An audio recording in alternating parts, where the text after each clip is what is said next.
Hi, my name is Joe Johnston. I'm the Regional Manager for Bestop. Today we're going to be installing our billet fuel door on this 2010 JK. Our billet fuel door is one of the best on the market.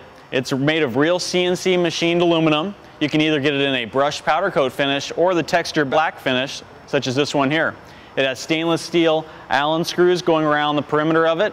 Our billet fuel door has this full collar. The reason we have this is so when it mounts to the Jeep, it gives a nice, more finished look to it.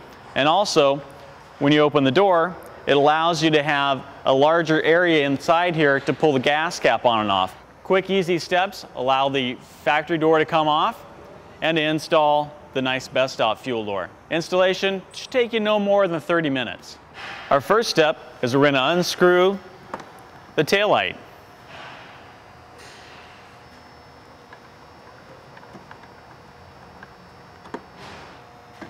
Once we remove the taillight, we're going to unhook the wiring harness, attaching the taillight to the vehicle.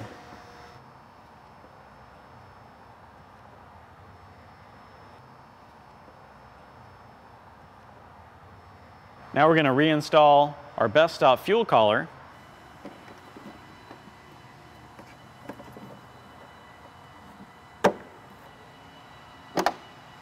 Now we're going to reinstall the fuel filler gasket.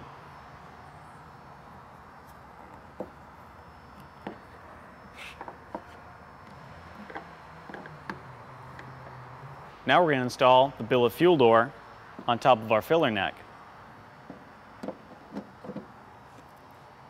We're going to take our stainless steel screws and attach them to the filler neck.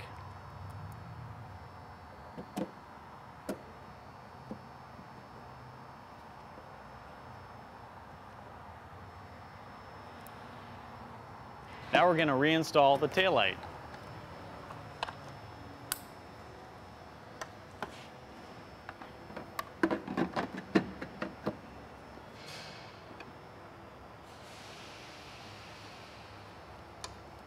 That completes our billet fuel door installation. Please visit 4WDJeepGiveaway.com for your chance to win this great 2010 Jeep JK, and also don't forget to vote on what products you think will make this the baddest machine out there.